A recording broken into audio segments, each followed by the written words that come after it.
Isang simpleng babae si Mary Ann, Mean Mercado, na lihim na nagmamahal kay Hendrix Gomez.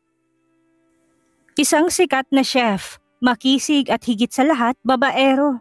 Pero nabago ang lahat simula nang makilala niya si Cassandra Soto, na buong akala niya ay ito nang mamahalin niya habang buhay. Nagbago ang lahat noong gabi na may nangyari sa kanila ng babaeng hindi niya maalala ang muka. Mahahanap kaya niyang babae? Paano kapag nalaman niyang si Mean ito? Mapapasa kanya kaya ito kung pag-aari na ito ng iba? Hanggang saan ang kaya mong gawin para sa pag-ibig? Habang palabas si Drake sa venue ng kasal ng kanyang pinsan, na si Claire at Luis ay pasuray-suray na itong maglakad. Nasobrahan siya sa alak na iniinom nila ng mga pinsan niya. Muntika na siyang matumba, pero mabuti na lang may babaeng tumulong sa kanya. Inalalayan siya nito at dinala sa isang silid dito sa hotel na mismong pag-aari ng pamilya nila. Pagpasok pa lang nila ay kagad na sinunggaban ni Drix ng halik ang labi ng babae. Pero hindi to kagad tumugon dahil para sa babae yun ang unang halik niya. Pero nang makapag-adjust ito ay sumabay na din ito sa bawat galaw ng labi ni Drix. Hindi malinaw kay Drix ang imahe ng babae pero alam niya na napaka-sexy nito at matangkad na babae. Napakasarap din ng labi ng babae. Kapwa parang may hinahabol. Dala na rin ng alak ay hindi na mapigilan ni Drix ang sarili na angkinin ng babae. Hindi niya first time dahil sa totoo lang may karanasan na siya at nagbago lang siya simula nang makilala niya si Cassandra. Pagkatapos nila sa unang round ay nasundan pa ito ng madaming rounds at ginawa nila ang iba't ibang posisyon. Sa kama, sa upuan, sa sofa, sa table, pati na rin sa sahig ay ginawa nila to. Hindi sila tumigil hanggat hindi sila nakaramdam ng pagod. Para silang uhaw na uhaw sa kanilang ginagawa. Sobrang wild ni Drix lalo na ngayon lang ulit siya nakipagtalik after 2 years kaya sabik na sabik siya. Kinabukasan itinanghali na ng gising si Drix at nang hawiin niya ang kumot ay may mantsa ng dugo siyang nakita sa bedsheet. At doon unti-unting bumalik ang lahat na nangyari ng gabi. Subalit may isang kulang dahil hindi niya maalala ang mukha ng babaeng nakasama niya ng gabing iyon. Simula ng gabi na iyon ay ginulo na nito ang puso niya at palagi nitong hinahanap-hanap. "Where are you, babe? Please come to me again. Who are you?" Kausap nito sa sarili. "Paano kita mahanap kung hindi kita namumukhaan at hindi ko alam ang pangalan mo?" Stress na kausap niya sa sarili. Pinipilit niyang alalahanin pero hindi talaga niya maalala ang mukha nito. Naguguluhan na to. Hindi nito alam kung ano bang dapat niyang gawin. Pero isa lang sigurado siya. Sabik na siyang madama ito nang makasamang muli. Mean's POV. Isa akong simpleng babaeng nangangarap na makaahon sa kahirapan. Kaming dalawa na lang ng aking inay ang magkasama sa buhay. Lumaki ako na hindi ko nakasama ang aking tatay. Pero kahit na ganun, binuo at ibinigay sa aking inay ang sobra-sobrang pagmamahal. Ako si Mary Ann Mean Mercado. 21 years old na ako at NBSB ako. No boyfriend since birth. Hindi ko pa kasi nakikita ang lalaking para sa akin. Crush lang muna ako sa ngayon. Mas mahalaga sa akin na may makain at makabili ako ng gamot para kay nanay. Hindi na rin kasi ako nag-aaral, tumigil ako simula nang nagkasakit si nanay. Palipat-lipat din ako ng trabaho dahil kadalasan hindi ako natatanggap dahil wala naman daw akong bakante. Minsan pag mayroon naman pinapaalis ako kasi nagiging dahilan ako ng away dahil sa mga lalaking papansin at gustong manligaw sa akin. Madalas ring babae kapag inggit sila sa akin. Hindi naman sa pagmamayabang pero may height ako na pang beauty queen at ganda na pang artista. Sa ngayon ay nagtitinda muna ako sa palengke.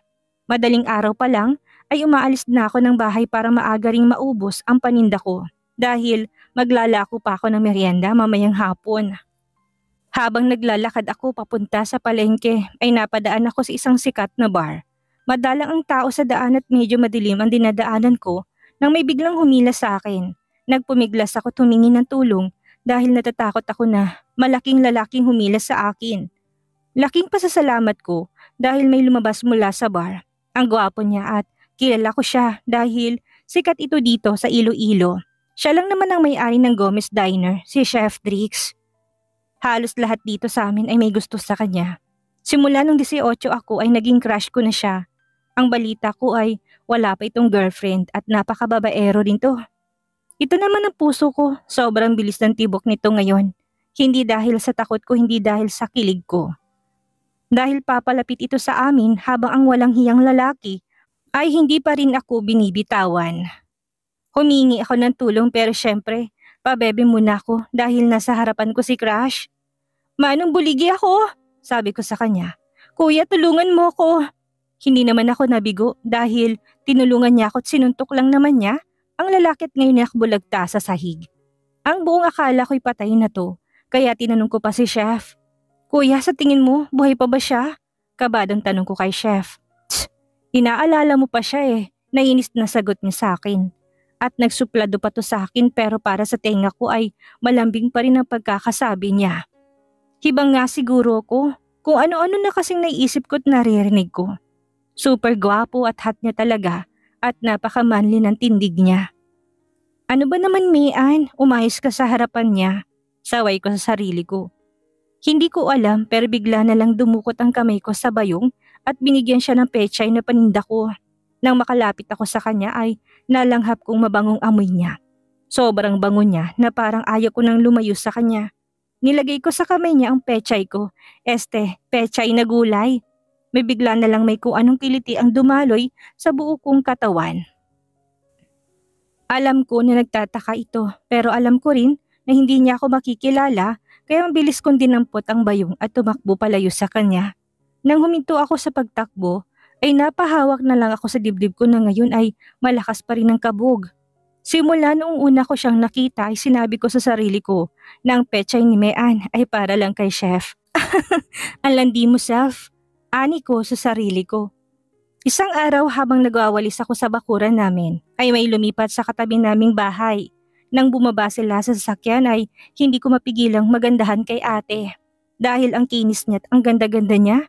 Para itong artista sa telebisyon. Katamtaman lang ang tangkad niya at ang sexy din niya. Ngumiti ito sa akin na nakita niya ako. Kaya lumapit ako sa kanya. Hi neighbor, ako gali si Mean kamo, ang bago nga mestra diri. Tanong ko sa kanya pero hindi niya ako maintindihan kasi galing pala sila ng Maynila kaya nagtagalog na ako. Hi po kapitbahay, ako po si Mean. Kayo po yung bagong titira dito? Hi Mean, ako naman si Cassandra. Pwede mo rin akong tawagin na Ate Cassie. Sorry ha, hindi kita maintindihan. Galing kasi kami ng Manila. Oo, kami nang titira dito. Nabili ko to sa kakilala ni tita sa Maynila.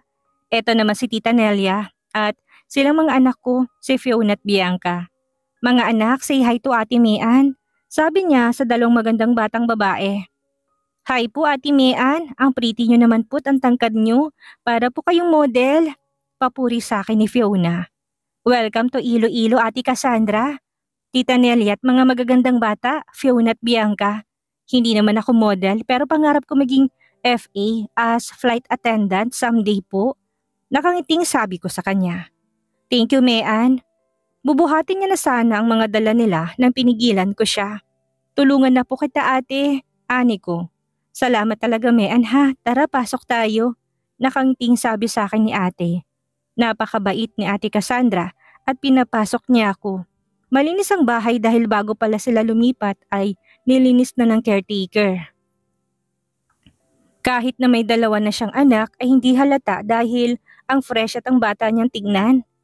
Mean, sino kasama mo sa bahay? Tanong niya sa akin. Ang inay ko po ate, kami po magkasama sa bahay. Hindi ko po kasi nakalalang papa ko. Sagot ko sa kanya.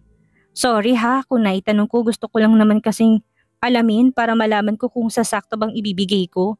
Medyo malungkot na sabi ni ate. Naku ate, okay lang po. At ate, nag-abala ka pa, nakakahiya po. Saad ko. Huwag ka nang mahiya, magkapitbahay na tayo ngayon. Maraming salamat ate. Kung may kailangan ka, tawagin mo lang ako at itanong mo lang sa akin kapag may gusto kang malaman. Sabi ko sa kanya. Okay Mean, thank you. Sagot sa akin ni Ate Cassandra. Umuwi ako sa bahay at binigay kong pagkain kay inay kasama na rin ang iba pang binigay ni Ate Cassandra. Nay, may bago tayong kapitbahay. Galing sila ng Maynila. At ang bait nila, eto binigyan nila tayo nito. Masayang kwento ko kay inay. Naku, nakakahiya naman anak. Talaga bang may lumipat na sa kabila? Opo inay, sila ate Cassandra. Ang ganda po niya at ang bait-bait pa po niya. Sila po kasi ang nakabili ng bahay nila aling Sinang, dagdag na sabi ko. Ganun ba anak? Kumuha ka ng mga gulay sa bakuran para may maibigay naman tayo sa kanila. Nakakahiya dahil alam kong mahal ng mga ito at ang dami pa. Utos sa akin ni inay. Opo nay, kukuha po ako ng pechay at iba pang gulay para may maibigay tayo sa kanila. Pumunta ako sa bakuran na kumuha ng gulay, pagkatapos ay dumiretso ako sa bahay nila ate Cassandra. Ate, pinabibigay po ni inay, maraming salamat daw po sa mga binigay niyo kanina. Naku Mayan, nag-abala ka pa. Bigay ko talaga yun sa inyo at dahil masama ang tumanggi sa blessing, tatanggapin ko to. Sakto dahil kanina pa ako nag-iisip na bumili ng pechay. Magluluto kasi si tita ng kare-kare. Kung okay lang sa inyo ng inay mo, sabay na tayo dito kumain mamayang gabi. Masaya kasi kapag marami tayo, sabi niya sa akin. Sige po ate, sasabihin ko po kay inay, maraming salamat po. Uuwi na po ako. Paalam ko sa kanya. Salamat din sa pechay mo ha, Mayan. Ngayong gabi ay pumunta kami sa kanila ate dahil nakakahiya naman ang tumanggi dahil napakabait niya. Si inay at tita ay talagang magkasundo kaagad.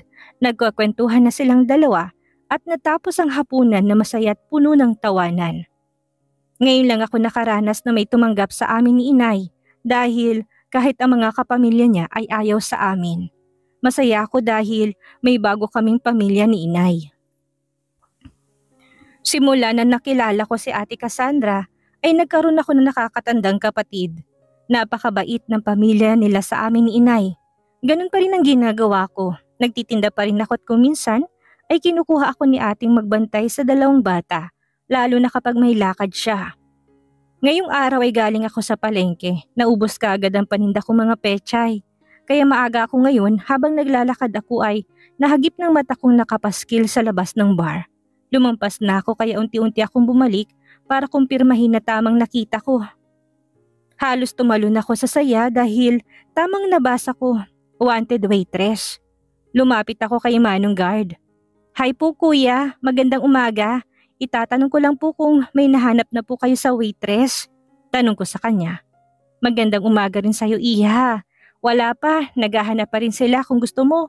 Pumasok ka lang sa loob, nandun ang manager. Sagot nito sa akin.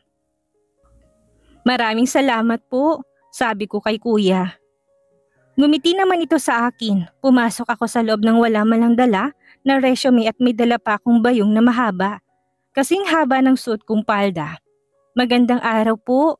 Nakita ko po sa labas na naghahanap po kayo ng waitress. Wala po akong dalang resume pero kung okay lang po sa inyo, isusulat ko na lang po ang personal information ko dito sa papel. Lakas loob na sabi ko sa kanya. Tinignan niya ako mula ulo hanggang paa. Maganda ka at presentable. Sige, isulat mong detalye dyan, babalikan kita mamaya. Aniya sa akin. Umalis ito kaya umupo muna ako at nagsimula akong magsulat ng parang resume ko. Natuwa naman ako dahil pumayag siya, nisulat ko lang ang mga details ko.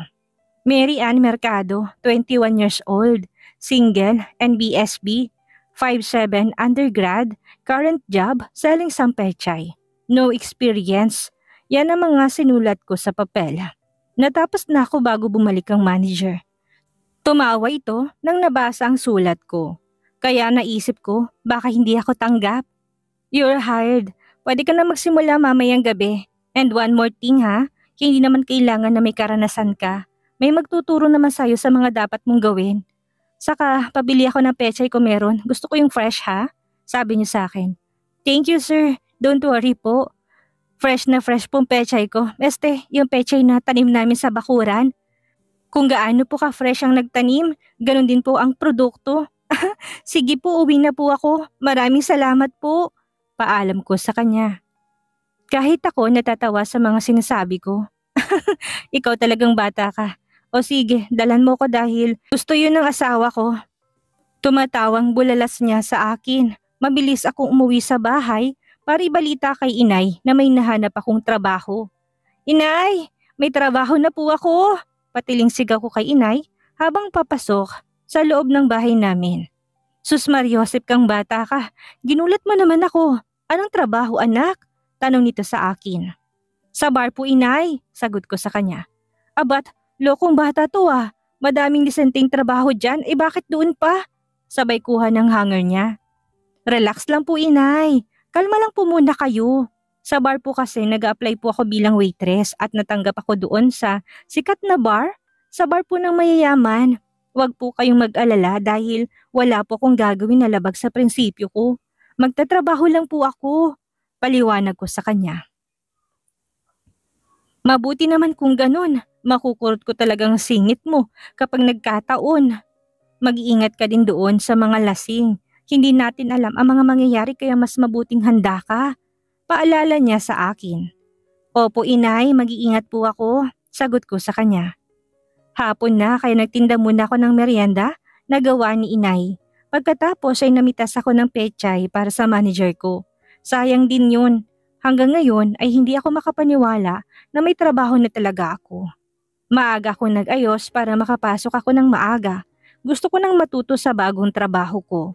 Kaya sisikapin ko na maging maayos dahil first day ko. Magandang hapon po. Ako po yung bago lang dito. Ako po si Mean. Pakilala ko sa kanila. Hi, I'm Leonardo. You can also me Leon if you want. I'm the owner of this bar. Pakilala niya sa akin. Nagulat ako, nakatalikod kasi ito tapos humarap sa akin. Ang gwapo niya pero mas gwapo ang drinks ko. Naalala ko na naman ng crush ko. Sa totoo lang, kaya ang lakas ng loob ko na mag-apply dito para makita lang si Drix lagi dito. Balik tayo sa lalaking nasa harapan ko. Nawiwilin na kasing isip ko kay Drix. Namimiss ko na kasi siya. Nako sir, hindi naman po pwedeng tawagin ko lang kayo sa pangalan niyo, sabi ko sa kanya. Okay Mean, ito yung uniform mo and this is Gina. Siya yung magtuturo ng mga dapat mong gawin. Pag-imporma niya sa akin. Thank you po sir, sagot ko naman sa kanya. Pagkatapos ay iniwan na niya kami. Hi Mean, ako si Gina. Ako yung kasama mo sa duty mamaya. Okay naman dito dahil waitress lang talagang trabaho natin. Maayos din kasing pamamalakad dito ni Sir Leon. Naku girl, ang daming pogi dito. Bumaba palagi. Masayang sabi niya sa akin. Talaga girl? Salamat girl sa pagtuturo sa akin. Bago lang to sa akin eh. Kaya pasensya kung mahihirapan ka sa akin. Ani ko sa kanya. Wala yun. Dapat naman talaga turuan kita. Ganyan din ako noong bago ako dito. Nakangiting saad niya. Ngumiti ako sa kanya. Nagbukas na ang bar at masasabi kong napakaraming tao na agad ang pumasok at nagsimula na silang mag-party. Naging abala na kaming lahat. Tama nga si Gina dahil bumabaha nga ng gwapo dito. Ang lawak ng bar na ito dahil may VIP rooms tapos may nagsasayawan sa ibaba at may dine-in sa itaas. Para naman sa mga gustong mag-order ng pagkain. Ang mga babae dito ay mahalata mong mayaman talaga kahit na hindi sabihin ay makikita mo sa aura nila. Kahit nakakapagod ang gabi na ito, pinasaya naman ako bigla. Dahil nakita ko lang naman ang nagmamay-ari ng pechay ko. Ng puso ko. Speaking of pechay, ano kayang ginawa niya sa binigay ko? Ngayon pa lang nalulungkot na ako kung sakaling tinapon niya to. Hindi ko maiwasan ng titigan siya. Pagpasok pa lang nila ay lahat ng mata na sa kanila na. Walang itatapon dahil lahat gwapo. Umakyat ang mga ito sa VIP room. Ako naman ay pasimple lang na tumingin sa kanya. Pabalik na ako sa pwesto ko nang tawagin ako ng boss ko. Mean, go to VIP room with me. Ikaw na magiging waitress ng mga pinsan ko. Sabi niya sa akin. Okay po sir, sagot ko sa kanya. Nagulat ako, pinsan niya pala si Drix ko. Hindi ko pinahalata sa kanya na kinikilig ako dahil makikita kong Drix ko. Dito kasi kapag waitress ka, doon ka na magstay para maghintayin ang mga utos nila. Naglakad kami papunta sa itaas. Hey, bungad ng boss ko sa kanila. Ang bilis nila dahil may mga babae silang katabing nakalingkis sa kanila. Ganon din si Drix. Sumisiksik talagang babae sa kanya. Ang sakit naman sa eyes, saad ko sa sarili. Hey bro, who's the girl beside you bro? She's so pretty, sabi ng isang lalaki. She's Mean, my new waitress. But she's off limit, kaya get off. Sagot niya sa kanya ni Sir Leonardo. Wah, ikaw ba yan? Is that you, Leon? Ah, okay, if you say so. Inaasar nilang boss ko pero tumigil rin sila dahil masama ng tingin nito sa mga pinsan niya. Nakatingin ako sa boss ko dahil hindi ako makapaniwala sa sinabi niya. Anong ibig niya sabihin? Mean, wag mo silang intindihin.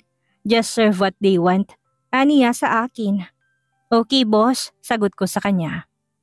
Sinimulan ko na ang trabaho ko, nilista ko mga gusto nila. Nang kay Drix na ako'y kinabahan ako bigla, nakatingin kasi ito sa akin.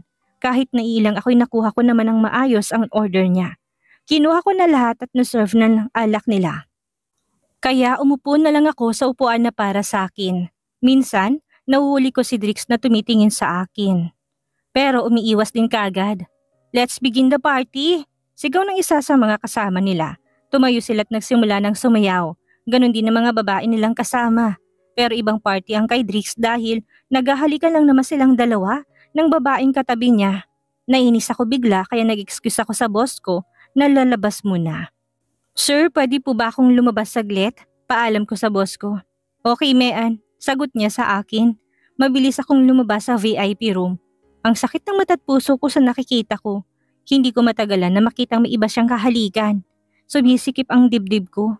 Pumunta muna ako sa banyo. Doon ako tumambay ng mga 5 minuto. Pagkatapos ay bumalik na ako doon sa VIP room. Pero wala na doon si Drix. Pero nandun pang babaeng kahalikan niya kanina. Ilang sandali pa'y bumalik na ito. Ang lawak ng ngiti niya. Kaya narinig kong inaasar nila to. Shit, ang gwapo niya kapag nakangiti. Wala na ata siyang ikakapangit. Yumuko na lang ako at naghihintay ng ipag-uutos nila nang biglang lumapit sa akin ang boss ko. Mean, pwede ka nang umuwi. 3:00 na rin. Hayaan mo na sila, mga lasing na. Ihahatid ng mga yan. Let's go. Ihatid na kita sa inyo. Sabi niya sa akin. Po, wag na po. Kaya ko pong umuwi mag-isa. Malapit lang naman po yung bahay namin. Pagsisinungaling ko dahil ayaw ko magpahatid sa kanya. At bakit niya naman yun gagawin? Baka ano pang sabihin sa akin ng mga katrabaho ko na kibago-bago ko ihahatid ako ng mismong boss. I insist, ihahatid kita pa uwi na rin ako. Porsigidong sabi niya. Kayo po yung bahala, kung mapilit po kayo talaga. Sagot ko na lang sa kanya. Cut that po, para naman ako matanda 27 pa lang ako. Sabi nito sa akin. O kita mo, 27 ka na? Mas matanda ka sa akin. Pwede na kitang maging kuya. Sabi ko sa kanya. Tsk, mas bata ako kaysa sa mga pinsan ko at good boy pa ako. Nakabusangot na sabi nito sa akin. Boss po kita kaya dapat lang na igalang kita. Sagot ko naman sa kanya. Fine, pero kapag tayo lang dalawa, tawagin mo akong Leon. It's that clear? Okay po sir. Ay, Leon pala. Nakangiting sabi ko. Ngumiti naman ito. Halatang naaaliw siya sa akin. Nag-uusap kami habang nasa biyahe. Mukha lang siyang suplado pero palabiro pala siya. Magaan din ang loob ko sa kanya. Hanggang nakarating kami sa bahay. Maraming salamat sa paghatid mo sa akin, Leon. Ingat ka sa pag-uwi mo. Pasasalamat ko na saad sa kanya. Ngumiti lang ito sa akin bago siya umalis. Pumasok na ako sa bahay pero gising pa si inay. Lumapit ako para magmano dito. Nay, bakit po gising pa kayo? Madaling araw na, hindi ka pa ba matutulog? Tanong ko sa kanya. Hindi ako makatulog anak, nag-aalala ko sa'yo. Sino naghatid sa'yo? Tanong nito bigla sa akin. Ang boss ko po, pauwi na rin po kasi siya kaya sinabay na po niya ako. Okay naman po ako inay, magaan lang po yung trabaho ko at nag-iingat po ako palagi. Kaya wag na po kayo mag-alala sa akin. Tara na po inay, matulog na po kayo. Sabi ko sa kanya. Mabuti naman kung ganun anak, mag-iingat ka palagi ha. Paalala niya. Opo, maganda kong nanay. Paglalambing ko sa kanya. Inihatid ko muna si inay sa silid niya. May kalumaan lang ang bahay namin pero maayos na naman ito. Pinatayo ito ni inay noong nag-abroad siya at doon niya nakilala ang tatay ko. Pumasok na muna ako sa banyo para maglinis ng katawan. Bago matulog, humiga ako sa higaan ko na may manipis na kutsyon. Iniisip ko na pagtitiisan ko munang ganitong buhay. Dahil kapag nakapag-ipon ako ay mag-aaral ulit ako para matupad kong pangarap ko na maging isang flight attendant at makasakay sa eroplano. Sa pag-iisip ko'y hindi ko na malaya na nakatulog na ako dahil na rin siguro sa pagod ko. Nagising ako ng 9:00 ng umaga. Anak, bakit nagising ka na? Anong oras pa lang, kulang pantulog mo. Saad sa akin ni inay. Ayaw niyo po ba ako magising inay? Dapat po magpasalamat kayo kasi nagising ako. Si inay talaga? Pagbibiro ko sa kanya. Loko kang bata ka. Seryoso ako, dinadaan mo naman ako sa kalokohan mo. Pasaway ka talaga. Nakangiting bulalas nito. Si inay talaga hindi na mabiro. Tumigil ka na sa kakatawa mo at kumain na tayo para makatulog ka na ulit. Saway niya sa akin. Sige po inay, pero hindi na po ako matutulog. Magtitinda po muna ako ngayong hapon. Pagkatapos po'y matutulog ulit ako mamaya. Sige, ikaw ang bahala. Basta anak, alagaan mo sarili mo ha. Huwag ka masyadong magpapagod. Paalala niya sa akin. Ninitian ko si inay para hindi na siya mag-alala sa akin. Ramdam ko na mahal niya ako. Kahit noong maliit pa ako, ay ganyan na siya. Lumabas na ako at pumunta sa bahay nila Ate Cassandra dahil bibili daw ito ng merienda. Ate, nandyan na po yung masarap ninyong merienda. Masayang tawag ko sa kanya. Thank you, Mean. Kanina ko pa gustong kumain yan eh. Kami ng baby ko. Nakangiting sabi ni ate. Sabay hawak sa tiyan niya. Baby po ate? Buntis ka ate? Hindi makapaniwala ang tanong ko sa kanya. Oo, buntis pala ako at itatanong ko na rin kung saan may OB-GYN dito. Bigla na lang naging malungkot si ate habang nagtatanong. Huwag ka nang malungkot ate, dapat masaya ka para maging palangiti ang baby niyo. Dahil dyan, ililibre ko na lang ito ate. Gusto niyo po bang samahan ko kayo pumunta doon? Huwag na Mean, kaunti na lang tinutubo mo dyan, ililibre mo pa ako. Etong bayad ko idagdag mo sa pambili ng gamot ng inay mo. At kaya kong pumunta doon, maabala pa kita. Sabi niya sa akin. Okay lang ate, ngayon lang kita ililibre sa kami trabaho na ako. At kahit kailan, hindi ka abala sa akin ate. Saad ko sa kanya. Wow, saan ang trabaho mo? Masayang tanong sa akin ni ate. Sa bar po ate, waitress ako sa maayos pong bar. Sikat po yung dito sa atin. Bar po ng mga mayayaman, saad ko sa kanya. Mabuti naman at maayos na bar. Pero mag-iingat ka sa trabaho mo, lalo na sa pag-uwi mo. Maraming loko-loko sa paligid. Paalala niya sa akin. Para rin siyang si inay. Opo ate, masaya ko dahil nandun lagi ang crush ko. Kwento ko sa kanya. Basta sinasabi ko sa'yo, crush ka na lang muna. Alam ko na sa tamang edad ka na pero tuparin mo muna yung mga pangarap mo. Opo ate, crush lang naman po muna. Magiging flight attendant muna ako bago maglandi. Sagot ko sa kanya. Mabuti naman kung ganun, magbubukas pala ako ng bake shop sa tapat ng Gomez Diner. Sinisimulan ko ng pagpapagawa, pagbibigay alam niya sa akin. Wow, parang nagugis pusong mga mata ko sa nalaman ko kaya kinapalan ko ng mukha ko. Ate kapag nag-open ka hire mo naman ako. Walang hiya-hiyang sabi ko sa kanya. Kahit hindi mo sabihin, kukunin talaga kita para hindi ka na magpuyat sa gabi. Nakangiting sabi ni ate. Sige po ate, ano ba yan? Excited na ako. Sige ate, aalis na ako ha. Napasarap ang kwentuhan natin. Kailangan ko na palang maglako. Bye, bye muna sa inyo. Paalam ko sa kanila. Lumabas na ako sa bakuran nila ate at nagsimula na ako maglako. Mabuti at naubos kagad ang swerte kasi ng buhay na mano ko si ate Cassandrang buntis. Nalungkot din ako kay ate nang malaman ko na hindi siya tanggap ng pamilya ng boyfriend niya dahil mayaman pala to. Si Drix kaya, ang pamilya kaya niya, kaya din kaya nilang tanggapin ang mahirap na kagaya ko? Kung sakaling kami ang magkakatuluyan. Nag-overthink na naman ako kahit na alam ko na hindi ako mapapansin ng lalaking yun. Hindi ako ang tipo niya. Walang-wala ako sa mga babaeng nakakasama niya ngayon. Nawalan na kagad ako ng pag-asa sa kanya lalo na't nawalan ako ng kumpiyansa sa sarili. Umidlip muna ako pagkatapos ay nagising ako. Nakahain na si inay kaya kumain na kami bago ako mag-ayos papunta sa trabaho ko. Paglabas ko sa silid ko, nagulat ako dahil nandito lang naman ang boss ko sa bahay namin. Anak, mabuti naman at lumabas ka na. Eto palang boss mo, napakagwapong bata at magalang pa. Papasok na daw siya kaya naisip niyang isabay ka na. Nakangiting sabi ni inay. Naku boss, nakakahiya naman po sana hindi na po kayo nag-abala. Yakang-yaka ko na pong pumasok sa bar na mag-isa. Saka maaga pa po, sabi ko dito. Ngumiti ito sa akin. It's fine Mean, dito rin naman ang daan ko papunta sa bar. Sagot niya sa akin. Ganun. Sabay nguso ko. Okay, tara na po, sabi ko sa kanya.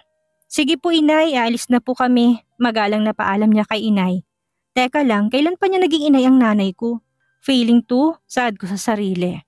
Sige, ingat kayo ha. Ikaw nang bahala sa anak ko Leon. Ingat kayo, habilin ni inay dito. Bigla akong nahiya sa mga sinabi ng nanay ko. Opo, makakaasa po kayo. Nakangiting sagot niya kay inay. Magkasabay na kaming lumabas sa bahay. Pinagbuksan niya ako ng pinto ng kotse. Napaka-gentleman niyang tao. Maswerte din ang magiging girlfriend nito dahil mabait din. Gwapo na, mabait pa. Parang si Drix ko lang. Pero sa tingin ko gwapo lang meron siya. Nakarating kami sa bar, nagsimula na naman ang gabi ko sa pagtatrabaho. Kahit na hindi kaaya-aya sa mata kong nakita ko kahapon, ay hinahanap pa rin ng paningin ko si Drix.